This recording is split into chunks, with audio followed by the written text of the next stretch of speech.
इस समय हमारे साथ बीजेपी के पूर्व प्रदेश अध्यक्ष सुभाष बराला जी है। तो बराला साहब, जैसे आप यहाँ लगे हुए हैं तो सीएम साहब भी लगे हैं, डिप्टी सीएम साहब भी, तो एक बड़ौदा का उपचुनाव है।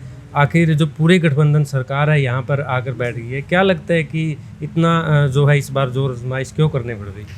देखिए, मुझे एक तो ये जो आपका सवाल है ये बड़ा अटपटा लगा है मेरे को। जब तक मुख्यमंत्री उप मुख्यमंत्री चुनाव में आए नहीं थे तब तक मेरे से आप जैसे मित्रों ने कई बार ये सवाल किया कि आप सब लोग चुनाव में लगे हुए हो और मुख्यमंत्री उप मुख्यमंत्री चुनाव में क्यों नहीं आ रहे। भूपेंद्र सिंह हुड्डा, अभय चौटाला और भूपेंद्र सिंह हुड्डा ये भी अलग अलग मंचों से कह रहे थे कि मुख्यमंत्री यहाँ आने से कतरा रहे हैं। जब आ गए तो ये सवाल आने लगा कि अब क्यों आ गए। लेकिन मैं एक बात आपको बताता हूँ, भारतीय जनता पार्टी के लिए कोई चुनाव उपचुनाव ना कोई छोटा है ना कोई बड़ा है। चुनाव का अपना एक महत्व है और वो महत्व इस चुनाव का और ज़्यादा इसलिए है कि बड़ौदा विधानसभा क्षेत्र चौधरी भूपेंद्र सिंह हुड्डा अपने पड़ोस का क्षेत्र होने के कारण से अपने नाम से यहाँ पर वोट लेते रहे और इस क्षेत्र की लगातार अनदेखी करते रहे। लेकिन अब समय है बड़ौदा क्षेत्र की जनता के लिए कि इन सारी बातों से ऊपर उठ करके बड़ौदा विधानसभा क्षेत्र के मान सम्मान की बात करें, एक व्यक्ति एक परिवार के मान सम्मान की बात को छोड़ करके और यहाँ का जो क्षेत्र है इसके विकास की चिंता करें।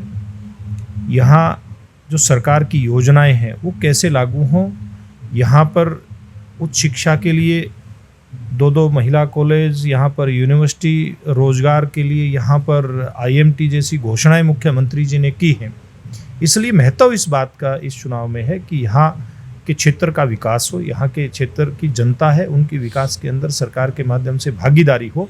इसलिए ये महत्व का चुनाव और भारतीय जनता पार्टी का एक एक कार्यकर्ता इस चुनाव के अंदर लगा हुआ और साथ में हमारे गठबंधन सहयोगी जननायक जनता पार्टी उसका भी एक एक कार्यकर्ता चुनाव के अंदर लगा हुआ है। तो बराला साहब, जैसे कहीं ना कहीं जो किसानों की अगर बात करें तो कहीं ना कहीं इस चुनाव में परेशानी भी आ रही होगी, क्योंकि जैसे कई बार विरोध भी होता है। अगर किसी भी नेता की हम बात करें तो आपको नहीं लगता कि कहीं ना कहीं ये थोड़ा सा रोड़ा इसमें है? देखिए, एक बात बिल्कुल स्पष्ट है कि किसान के मन के अंदर ये जो किसान हित में हमारी केंद्र की सरकार नरेंद्र मोदी जी के नेतृत्व में जो बिल लेकर के आई है, एक नया कानून बनाया है, ये नया होने के कारण से जो विरोधी दल है लोगों को गुमराह करने का उन्होंने खूब प्रयास किया, इसमें लगे हुए हैं, आज भी लगे हुए हैं। इसलिए इस प्रकार की जो बातें हैं वो लोकतांत्रिक व्यवस्था के अंदर विरोध की पक्ष की एक स्वाभाविक सी एक ये प्रक्रिया होती है और उसी के चलते अब कोई बड़ौदा की बात नहीं, बहुत सारे स्थानों पर किसानों ने अपनी बात अपने अपने तरीके से कहने का प्रयास किया है और कहा भी है। लेकिन मैं एक बात आपके माध्यम से कहना चाहूँगा कि कांग्रेस पार्टी का इतिहास है, कोई आज की बात नहीं है। कांग्रेस पार्टी ने बार बार इतिहास को दोहराया है। वोट बैंक के लिए कितना बड़ा झूठ बोलना, जनता से कितना बड़ा छल और कपट करना, ये एक बार नहीं किया, ये बार बार किया। आप देखिए, जब पिछला चुनाव था लोकसभा का, उससे पहले पाकिस्तान से जो वहाँ की आईएसआई द्वारा प्रायोजित आतंकवादी एक जो सिस्टम है उसके माध्यम से पुलवामा में हमारे सैनिकों के ऊपर हमला हुआ और 40 सैनिक वहाँ पर अपने देश के शहीद हुए। बहुत बड़ी कुर्बानी उन्होंने देश के ऊपर दी। तो विपक्षी दलों ने और उसमें अगुवाई की कांग्रेस पार्टी में अगुवाई की राहुल गांधी ने ये कहा कि ये तो इसकी टाइमिंग देखिए इस हमले की, ये तो चुनाव में लाभ लेने के लिए हमला किया गया।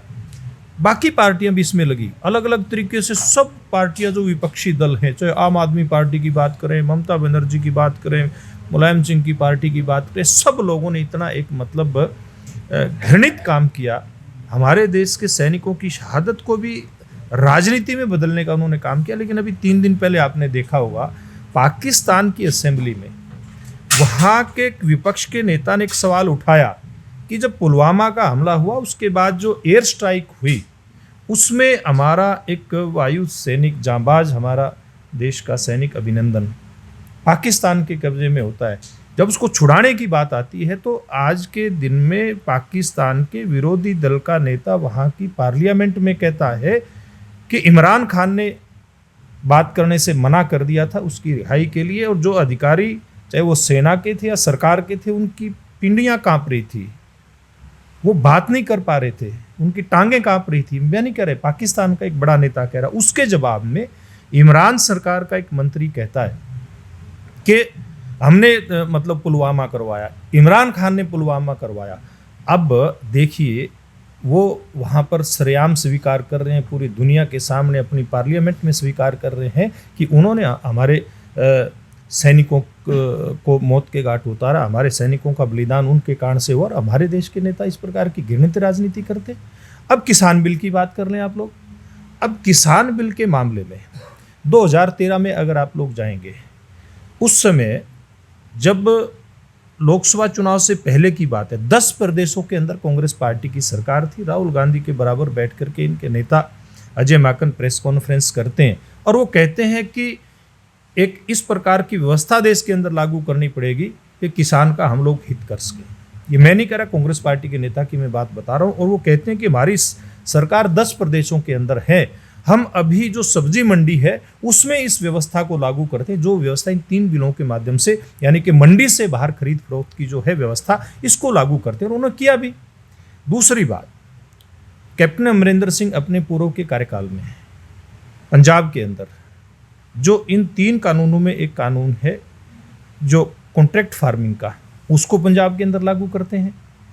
अब इनकी ढिठाई देखिए, इनकी बेशर्मी की हद देखिए इन लोगों की, कि उसी पंजाब में जाकर के वही राहुल गांधी जिसने व्यवस्था को लागू करने का काम किया, 2014 में अपने घोषणा पत्र में भी रखा कि किसान आज बदहाली के कगार पर है, देश में जो अनाज है वो सड़ रहा है, उसकी व्यवस्था ठीक से हो नहीं पा रही, नई व्यवस्था करने के लिए इस प्रकार के कानून नए बनाने पड़ेंगे। और वही राहुल गांधी वहाँ पर, कैप्टन अमरिंदर सिंह जिसने वहाँ पर ये व्यवस्था लागू की कॉन्ट्रैक्ट फार्मिंग की, उसके बराबर बैठ करके ट्रैक्टर यात्रा करता है, इन बिलों का विरोध करता है। तो ये इतना मतलब घृणित काम करते हैं, इतने नीचे गिरने का काम करते हैं अपने राजनीतिक लाभ के लिए, चाहे देश की सेना के अपमान करने का काम कर इनको करना पड़े, या किसान को गुमराह करके, किसानों को सड़क पर ला करके।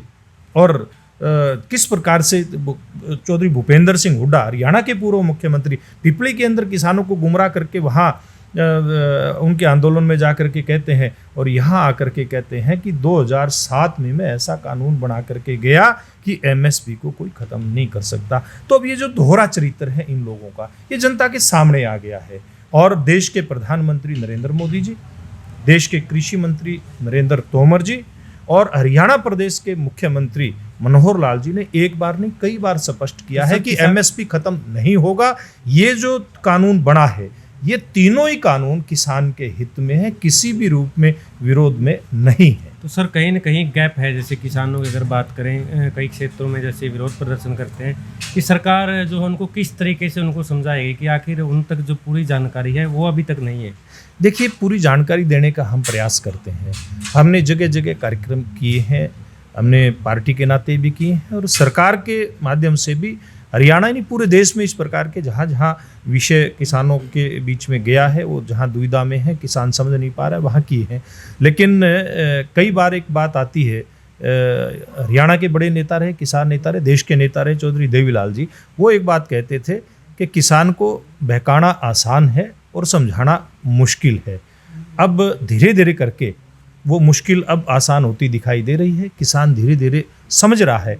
और मैं अभी एक गांव में जाकर के आया था, इस विधानसभा क्षेत्र के गांव में, कथूरा गांव में एक मेरा कार्यक्रम था, अभी सार्वजनिक कार्यक्रम।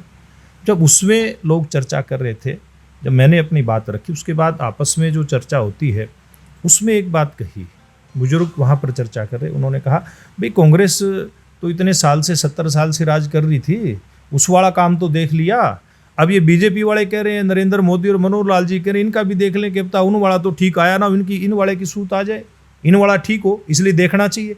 आज आम आदमी इस बात के लिए चर्चा करने लग गया है, गांव में चौक पर, चौपाल पर, चौराहे पर बैठ करके किसान, और वो भी खास करके ठेठ हमारा बुजुर्ग किसान जो ज़्यादा पढ़ा लिखा नहीं है, जो केवल कई बातों को समझता है, पढ़ना नहीं जानता, वो किसान आज इस बात को कहने लगा है कि हाँ एक बार तो देखना चाहिए। तो इसलिए आज धीरे धीरे किसान को समझ में तो आने बड़ौदा में सर आप है यहाँ पे, तो आपकी टक्कर है, जैसे कांग्रेस का उम्मीदवार है भालू जी। तो आपकी टक्कर भूपेंद्र सिंह हुड्डा से है या कांग्रेस से है जो आपकी पार्टी गठबंधन? देखिए, यहाँ पर भारतीय जनता पार्टी केवल हम इस बड़ौदा विधानसभा चुनाव को हम जीते हैं, हमारी गठबंधन की पूरी टीम लगे, भारतीय जनता पार्टी और जननायक जनता पार्टी की हमारे सारे नेता लगे, यहाँ का बूथ का दोनों पार्टियों को एक एक कार्यकर्ता लगे।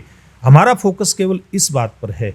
अब वो टक्कर कांग्रेस से है, टक्कर बालू से है, टक्कर हुड्डा से है, ये तो यहाँ की जनता ने देखना है। हम अपना काम कर रहे हैं। हमारी जो 6 साल की सरकार है, 5 साल की भारतीय जनता पार्टी की, 1 साल की गठबंधन की और 6 साल की हमारी केंद्र सरकार की, नरेंद्र मोदी जी की सरकार, इसकी जो उपलब्धियां हैं उसके आधार पर हम चुनाव लड़ रहे हैं। और यहाँ का जो क्षेत्र का मतदाता है, अब वो एक ही बात पर उसका फोकस है कि अभी 4 साल चुनाव, अभी 1 साल चुनाव को हुआ है, यानी कि 4 साल और आम चुनाव को भी आगे बचे हैं।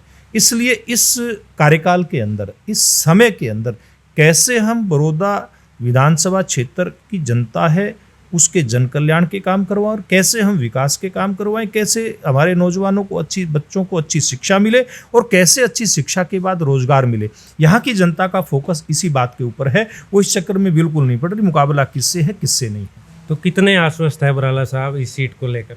देखिए, मैं पूरी तरह से आश्वस्त इस बात के प्रति हूँ कि ये चुनाव बड़ौदा विधानसभा क्षेत्र की जनता जिताने वाली है। और मैं जहाँ तक आपका जो पूर्व का सवाल था उसमें कुछ बात और मैं जोड़ना चाहता हूँ। अब यहाँ की जनता एक बात की और चर्चा करती है कि एक तरफ भारतीय जनता पार्टी और जननायक जनता पार्टी, हमारे गठबंधन ने योगेश्वर दत्त को उम्मीदवार बनाया है इस चुनाव के अंदर, दूसरी तरफ इंडियन नेशनल लोकदल पार्टी का कैंडिडेट भी है, राजकुमार सैनी भी यहाँ से कैंडिडेट है, और इंदू राज भी, जिसको भालू यहाँ के लोग स्थानीय उसमें कहते हैं, वो चुनाव मैदान के अंदर, मुकाबला इन लोगों के अंदर है। और जब लोग तुलना करते हैं तो तुलना में आती है बात कैंडिडेट की और पार्टी की, तो लोग इस बात से पूरी तरह से सहमत हैं, इस बात को मानते हैं कि जो उम्मीदवार भारतीय जनता पार्टी का योगेश्वर दत्त के रूप में दिया है गठबंधन ने, वो जो उम्मीदवार है उसने एक ठीक रास्ते पर चलते हुए गांव की माटी में खेल करके, और ना केवल भैंसवाड़ गांव का नाम रोशन किया, बल्कि प्रदेश और देश का नाम रोशन भी किया है। और दूसरी तरफ कांग्रेस पार्टी का, जिससे लोग मुख्य मुकाबला मान रहे हैं, वो इंदू राज, उसने किस प्रकार के काम किए, ये बात यहाँ की हमें नहीं पता था इस बात का, क्योंकि इससे चुनाव से पहले उस व्यक्ति को जानता नहीं था। जब वो इस चुनाव में सामने आया तो लोगों ने कहा कि जब कांग्रेस पार्टी की सरकार थी तो ये आदमी दलाली करता था अलग अलग तरह के कामों की, ये यहाँ के क्षेत्र की जनता कह रही है। और एक बार इसने पंचायत के अंदर गोली भी चलाई थी, कोई पैसे का इसी प्रकार का लेन देन का मामला था। तो ये इस प्रकार की छवि यहाँ के लोगों के बीच में इन उम्मीदवारों की है। तो अब आप आसानी से अंदाज़ा लगा सकते हैं कि यहाँ मुकाबला किस प्रकार का है। तो लोग यहाँ का एक बात अब मान करके चल रहे हैं कि योगेश्वर दत्त एक देश का नाम रोशन करने वाला नौजवान है और बहुत संवेदनशील नौजवान है। एक बार की घटना है, जब ये अंतर्राष्ट्रीय स्तर की प्रतियोगिता थी, इसमें ये इसके साथ जिसकी फाइट थी, उस शायद रूस का वो पहलवान था, उसने योगेश्वर दत्त को हरा दिया था।